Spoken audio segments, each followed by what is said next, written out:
मित्रों, इस रविवार जो यूपीएससी प्रीलिम हो रही है उसमें इन 7 गलतियों से आपको बचना है।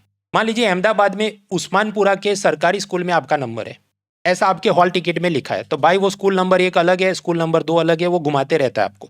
तो जल्दी निकलोगे तो गलत जगह भी पहुंचे तो सही जगह पहुंचने का बफर बना रहता है। दूसरा, एग्जाम हॉल पहुंचने के बाद दूसरों की बातें मत सुनो, क्योंकि वो सब शाणे लोग आपको मेंटल स्ट्रेस में लाएंगे। देखो, तुमने ये संगीत नाटक कला अकादमी पढ़ा कि नहीं, उसका तो सवाल पक्का आएगा। ये तो एकदम पप्पू पेपर था, कट ऑफ तो इस बार 100 से ऊपर ही जाएगा। ये सब कर करके वो आपका मेंटल स्ट्रेस बढ़ाएंगे, तो आपका सेकंड पेपर में परफॉर्मेंस खराब होगा। तीसरी बात, रिस्ट वॉच, और वो भी नॉर्मल वाली, स्मार्ट वॉच नहीं, वो जरूर लेके जाना है, ताकि हर एमसीक्यू को आप टिक करें, उसमें कितना टाइम जा रहा है, रन रेट आपको पता रहे। खासकर जो पेपर 2 सीसेट है उसमें कई सवाल होते हैं सिटर एमसीक्यू, मतलब वो आप गिनने बैठे 5 मिनट गिनोगे, उसके बाद जवाब आएगा, तो आपको पता रहे मुझे ये नहीं टिक करना है, मुझे कुछ और सवाल ट्राई करना। तो रिस्ट वॉच होना बहुत जरूरी है। और रिस्ट वॉच लेके गए तो फिर ऐसा भी नहीं हमेशा जल्दबाजी में रहे कि पनवेल नहीं जाना आपको।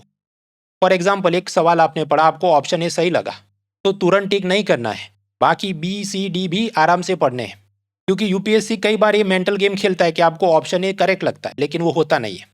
कुछ बार आपको पूछा जाता है करेक्ट स्टेटमेंट फाइंड करो, कुछ बार पूछते हैं रॉन्ग स्टेटमेंट फाइंड करो, तो ध्यान से पढ़ो क्या पूछा गया है, कि आरबीआई क्या करेगी ऐसा पूछा है, या ऐसा पूछा है कि आरबीआई क्या नहीं करेगी, what RBI will not do. चौथा, हॉल सुपरवाइजर से विवाद में मत उतरो, वरना आपका टाइम और मेंटल फोकस चला जाएगा कि यहाँ पर लाइट ठीक नहीं है, बेंच खराब है, गर्मी बहुत है। तो भाई, आप सरकारी स्कूल कॉलेज में नंबर आया, 5 स्टार होटल में नंबर नहीं आया है। पांचवा, इसकी ज्यादा प्रोबेबिलिटी है कि आप पहले अटेम्प्ट में फेल हो जाएंगे, तो मायूस नहीं होना है, सबक लेना है कि मेरी तैयारी कम थी, अगली बार मैं ज्यादा मेहनत करूंगा, बस उतना ही सबक लेना है। किसी को ब्लेम गेम नहीं करना है, माँ बाप ने ये किया, वो तो English medium IIT science background वाले मेरी सीट ले गए, ये सबसे कुछ भला नहीं होना है। खुद को ही इंप्रूव करोगे तभी अगले अटेम्प्ट में सफलता आएगी।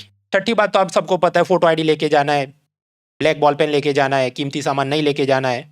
सातवां, एग्जाम खत्म होने के बाद बाहर आओ तो ये बहुत सारे व्लॉगर घूमते हैं माइक लेके, पेपर कैसा था बताइए, तो उन पे आप टाइम वेस्ट ना करें, जाके सीसेट का रिवीजन करो। सीसेट का पेपर भी खत्म हो गया तो फिर घर जाओ, और घर जाके शाम को अनअकैडमी अनस्टॉपेबल चैनल पे हमारा यूपीएससी प्रीलिम्स का आंसर की और एनालिसिस आप अवश्य देखें, लाइव स्ट्रीमिंग में ही होगा। तो अभी जाके चैनल सब्सक्राइब करें और बेल आइकन से नोटिफिकेशन अवश्य हासिल करें। सभी सीरियस कैंडिडेट्स को यूपीएससी प्रीलिम्स के लिए बहुत बहुत शुभकामनाएं। All the best, let's crack it. Unacademy. Let's crack it.